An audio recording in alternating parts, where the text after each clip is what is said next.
pond was built in 1950s as a neighborhood amenity.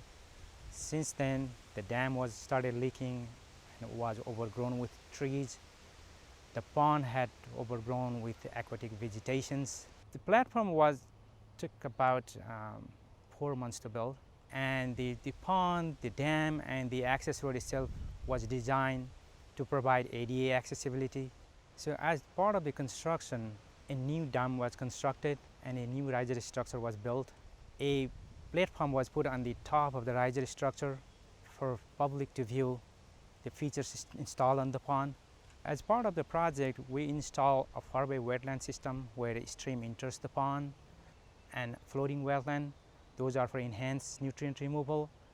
Portions of access that goes all the way to forebays were installed with grasscrete to promote infiltration of storm water to the groundwater.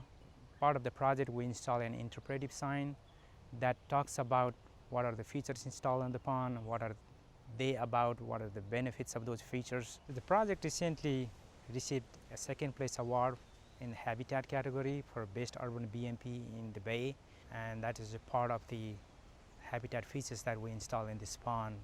People can learn about those features through those interactive signs.